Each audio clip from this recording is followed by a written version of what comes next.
Boa noite, meus irmãos e irmãs, graças a Deus nós estamos aqui, mais um dia, começando o nosso primeiro estudo de quarta-feira de 2023, na última quarta nós não tivemos porque foi reunião de oração, na primeira semana as igrejas presbiterianas do Brasil todo reúnem-se em oração na primeira semana, por isso nós não tivemos o estudo de quarta, então esta segunda quarta-feira do mês de janeiro inicia-se o nosso estudo bíblico, o primeiro estudo bíblico do ano de 2023.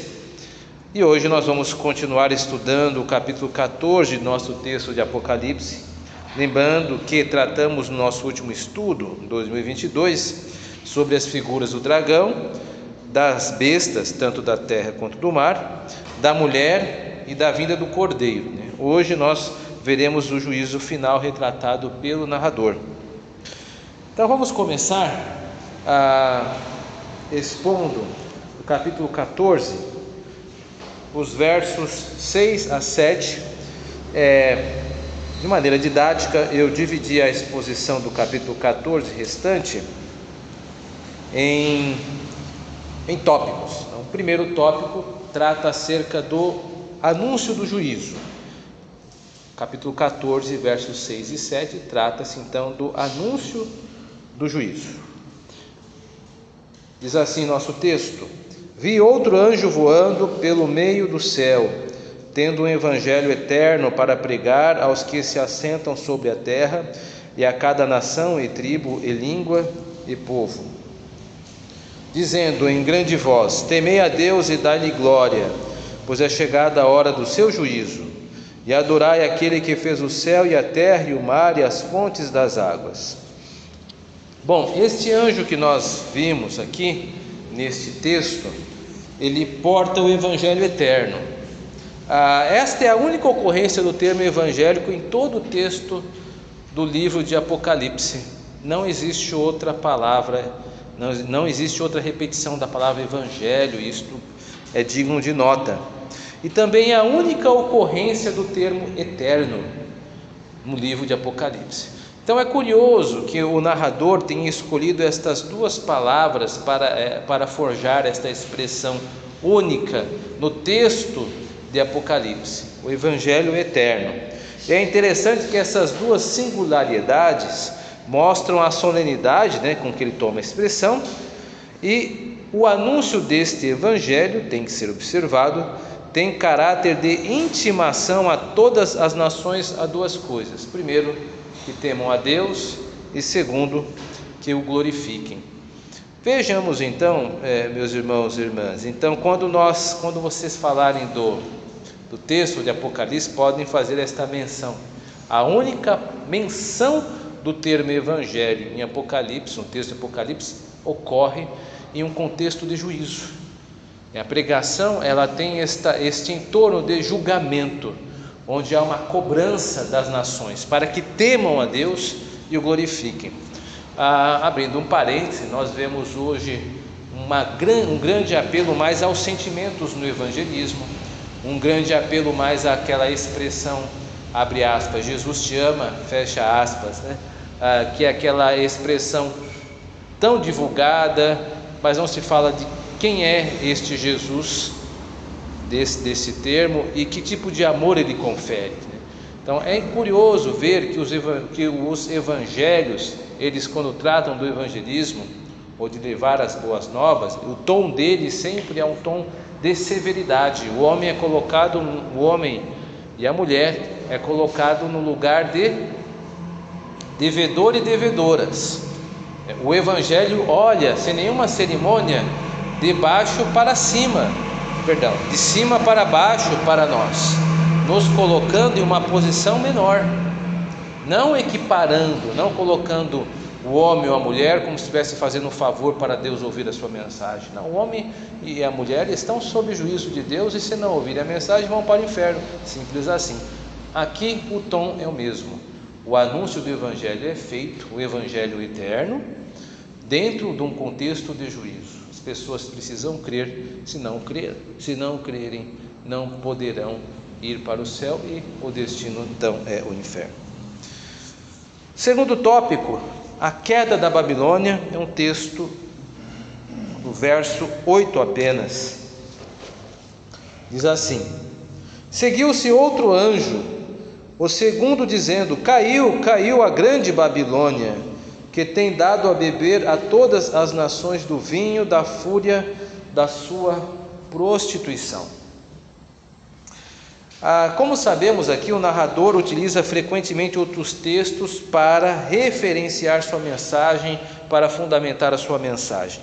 Aqui ele utiliza uma expressão do texto do profeta Isaías e também do profeta Daniel. Vamos ver primeiro do profeta Isaías, que diz assim, em Isaías 21, verso 9: eis agora vem uma tropa de homens cavaleiros de 2 a 2. Então ergueu ele a voz e disse: caiu Babilônia, e todas as imagens de escultura dos seus deuses jazem despedaçadas por terra. Então a idolatria é o tema central desse texto de Isaías. Então a Babilônia, no texto de Isaías, é visto como alguém que encabeça a idolatria. No texto de Apocalipse isso é trago também. A Babilônia, ela promove uma idolatria e é anunciada a queda. Mas existe também a expressão grande Babilônia. Essa expressão grande Babilônia, ela vem também do livro do profeta Daniel. Lá em Daniel, no capítulo 4, verso 30, diz assim: não é esta a grande Babilônia, que eu edifiquei para a casa real, com o meu grandioso poder e para a glória da minha majestade? Bom, esse texto de Daniel também alude à idolatria, uma vez que é proferido por Nabucodonosor como ponto máximo de sua auto-idolatria, que culminaria com o seu julgamento iminente. O que eu quero dizer com isso? Eu quero dizer que esta frase sobre a grande Babilônia é dita pela personagem Nabucodonosor, onde ele está olhando para o seu reinado e está deslumbrado consigo mesmo.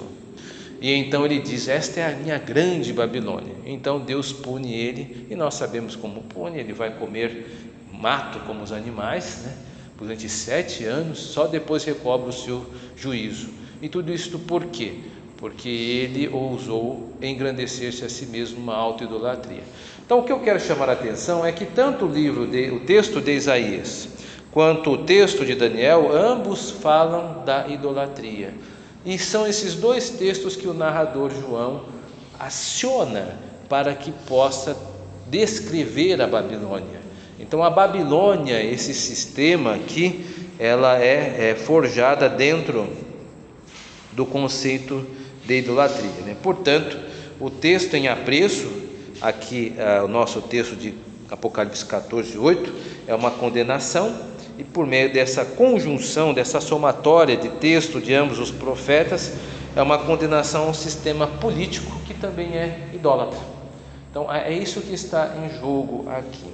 Tem mais, mas esse sistema político era algo que não apenas emanava idolatria, como também exercia poder econômico. Vejamos como isso está relacionado ao texto, mas agora do profeta Jeremias.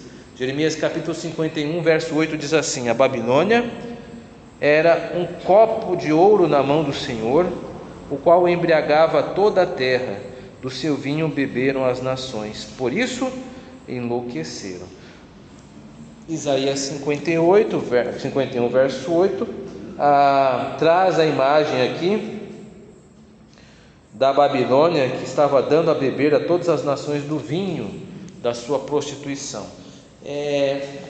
O que está acontecendo aqui? No livro de Jeremias, o poder era econômico, por isso o copo de ouro. Aqui no texto de Apocalipse, o poder ele é religioso, ele promove prostituição. Bem lembrar que prostituição não é prostituição literal. A prostituição é também sinônimo de idolatria. Vide, por exemplo, o capítulo 16 do profeta Ezequiel, onde tanto o reino de Judá quanto o reino de Israel são figurativizados, são transformados em figuras de prostitutas, porque estavam indo a outros deuses. Então vejamos, o que esse versículo 8 está dizendo é que há uma condenação a um sistema, que ele é político, ele é econômico, também religioso, e promove idolatria. Nós vamos depois somar isso tudo, Vamos ver a próxima sessão, que tem por título A Queda dos que Seguem a Besta. Apocalipse 14, verso 9 a 12.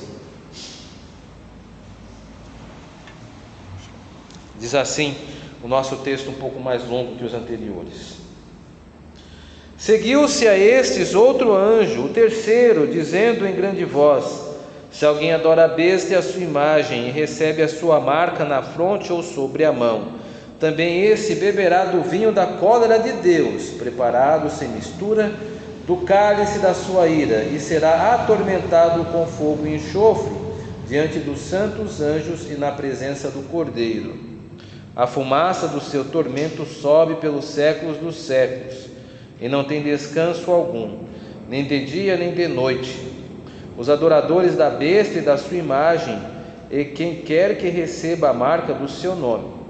Aqui está a perseverança dos santos, os que guardam os mandamentos de Deus e a fé em Jesus.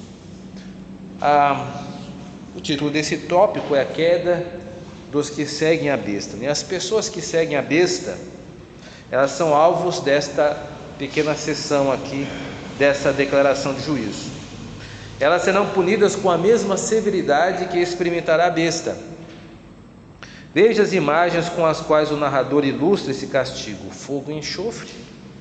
É uma referência à punição de Sodoma e Gomorra. Eu quero crer que todos nós nos lembramos do destino de Sodoma e Gomorra, que foi carbonizada, que foi castigada com fogo do céu por causa de Ló.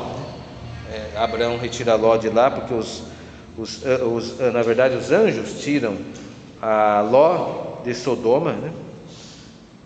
Porque eles queriam abusar de Ló.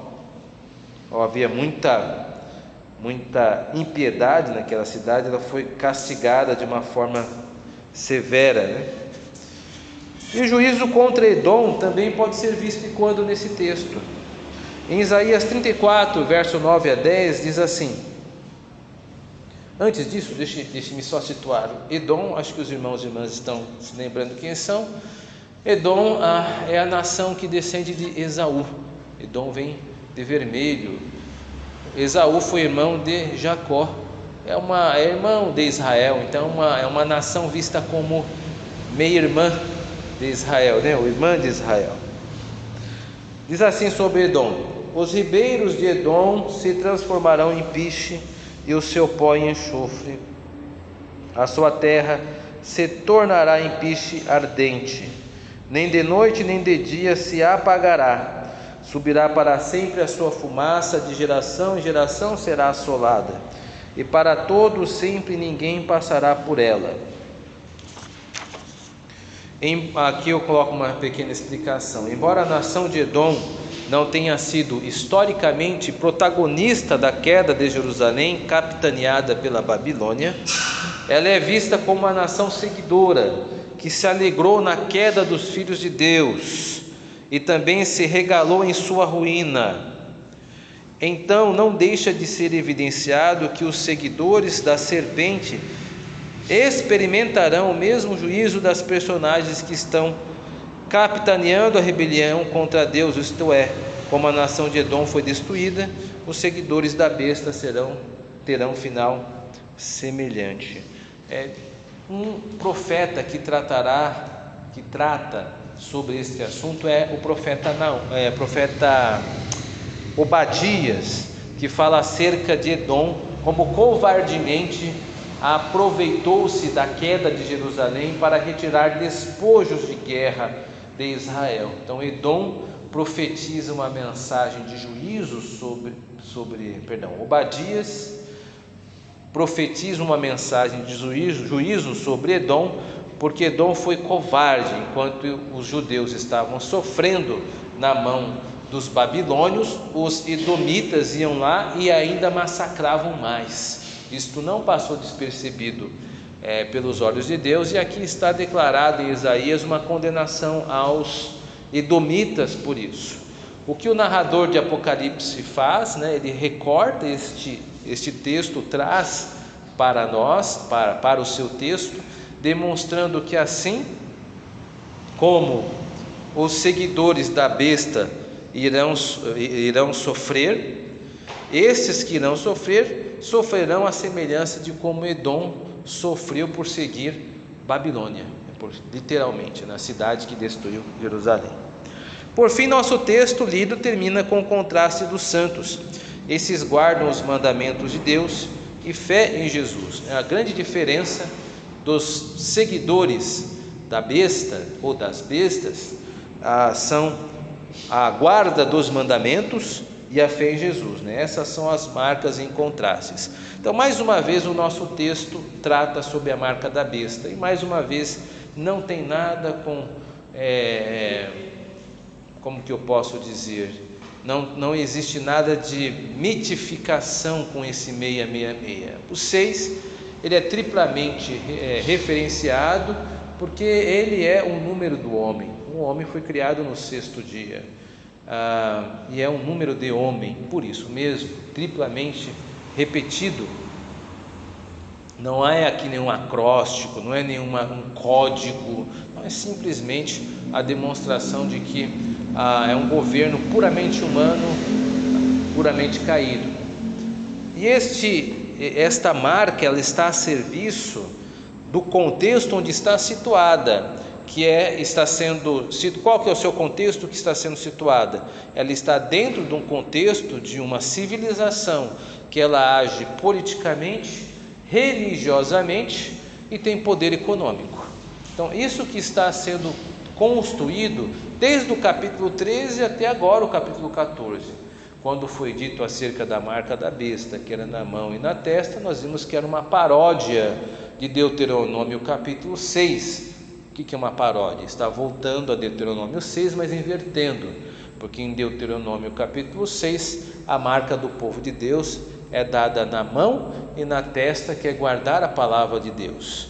Aqui, o narrador de Apocalipse mostra que a marca da besta é quando os seus seguidores, eles acabam agindo como a serpente, ou seja, estão sendo compactuantes com o sistema político, religioso e econômico da época, e ao mesmo tempo pensam como as bestas. Eles reproduzem a sua ideologia, o seu pensamento, a sua filosofia, moldam-se conforme as bestas, né? É isto que o nosso texto vai se encaminhando. Quarto tópico, palavra de consolo. Mas há uma palavra de consolo aqui em Apocalipse, no verso 13, diz assim: então ouvi uma voz do céu dizendo: escreve, bem-aventurados os mortos que desde agora morrem no Senhor. Sim, diz o Espírito, para que descansem das suas fadigas, pois as suas obras os acompanham. Registra-se aqui uma diferença das pequenas porções anteriores que nós estamos trabalhando esta noite. Os últimos anúncios foram dados por anjos, este não. Este é dado por uma voz do céu, né? Que é um termo que refere-se ao Senhor, que tem dado a revelação ao narrador. Ou seja, essa voz do céu é a voz que o narrador João ouviu quando lá no capítulo 1 ainda, para que ele escrevesse aquilo que visse. Uma voz falou com ele, então ele olha, vira e vê o Filho do Homem. Então é a voz do Redentor falando com ele. É uma mensagem de consolo destinada à igreja que está sendo perseguida. Essa ênfase reforça a nossa percepção de que o texto de Apocalipse precisa ser entendido à luz dos acontecimentos que o narrador afirma estar vivenciando. Quais são esses acontecimentos? Perseguição. Ele está sendo perseguido por um sistema político com matiz religiosa e exilado pelo testemunho de Jesus Cristo. Nós estamos vendo desde o início que o narrador ele está na ilha de Patmos, exilado por causa do testemunho do Senhor. Tudo que ele escreve está girando em torno deste sofrimento que está sendo objeto. É um sofrimento político. Isso não está longe, por exemplo, das cartas escritas a Esmirna, um exemplo, onde Satanás poria a prova aos cristãos por 10 dias, os colocando na prisão. Ora, isso é um poder político. O poder de encarcerar alguém não é um poder simples. Eu não posso fazer isso com vocês e nem vocês comigo, porque isso seria cárcere, seria crime. Mas um Estado que tem um monopólio da violência, ele pode fazê-lo, porque ele tem um aval, do seu próprio poder político para poder fazê-lo. Então aqui é uma representação parecida com o que estava acontecendo na época. Há um poder que está oprimindo os cristãos, e João está aqui dando uma palavra de consolo, dizendo que o Senhor recolhe aqueles que são seus, mesmo que morram. Então, para o narrador, as pessoas que estão ouvindo correm risco de vida, não estão seguras. Não só correm risco de vida, como estão morrendo. E por isso, ao mesmo tempo, ele fala uma igreja que está viva, mas uma igreja, ele vê simultaneamente uma igreja que está triunfante, já com Cristo. Quinto e último tópico, Apocalipse, ainda no capítulo 14, vamos ler até o verso 20. Olhei e eis uma nuvem branca, e sentado sobre a nuvem um semelhante a filho de homem, tendo na cabeça uma coroa de ouro e na mão uma foice afiada. Como outro anjo saiu do santuário, gritando em grande voz para aquele que se achava sentado sobre a nuvem: toma a tua foice e ceifa, pois chegou a hora de ceifar, visto que a seara da terra já amadureceu. E aquele que estava sentado sobre a nuvem passou a sua foice sobre a terra, e a terra foi ceifada. Então saiu do santuário que se encontra no céu outro anjo, tendo ele mesmo também uma foice afiada. Saiu ainda do altar outro anjo, aquele que tem autoridade sobre o fogo, e falou em grande voz ao que tinha a foice afiada, dizendo: toma a tua foice afiada e ajunta os cachos da videira da terra, porquanto as suas uvas estão amadurecidas. Então o anjo passou sua foice na terra, e vindimou a videira da terra, e lançou-a no grande lagar da cólera de Deus. E o lagar foi pisado fora da cidade, e correu sangue do lagar até os freios dos cavalos, numa extensão de 1.600 estádios. Isso quer dizer, Bom, existem dois cenários aí propostos nesse texto, apresentados nesse texto. O primeiro é uma colheita de um campo de cereal, quer dizer, a seara, pode ser trigo, estava maduro para a colheita. E o segundo cenário é a colheita de uvas, a chamada vindima, que também estão prontos para a colheita. Ambos os cenários são vistos como a expressão de acerto de conta de Deus com as nações rebeldes, assim como o profeta Joel trata em seu texto. Curiosamente, o profeta Joel ele faz a alusão a esses dois procedimentos. Joel 3,13: lançai a foice, porque está madura a seara, vinde, pisai, porque o lagar está cheio, e os seus compartimentos transbordam, porquanto a sua malícia é grande. Veja então que não há nenhum ineditismo aqui. Joel, ele também já havia trago essas duas imagens combinadas, a foice na seara e a foice na vindima. Portanto, o segundo cenário da vindima, e aí precisamos notar, é mais trabalhado pelo narrador, uma vez que possibilita a metáfora do lagar. Que metáfora é essa? O lagar é um lugar onde se extrai suco de uva. Então, o lagar onde você coloca, uma depressão, onde você coloca um baldão, uma grande área cercada, onde se coloca a uva e as pessoas ficam pisando para sair do suco. O lagar aqui está sendo usado como metáfora de sangue. É como se fosse o suco da uva, a expressão, assim como o suco da uva emergindo dos pés daqueles que pisam sobre as uvas, assim também o sangue emergirá até a altura da boca dos cavalos. Imagina só, deve ser 1,60 m por vários estágios.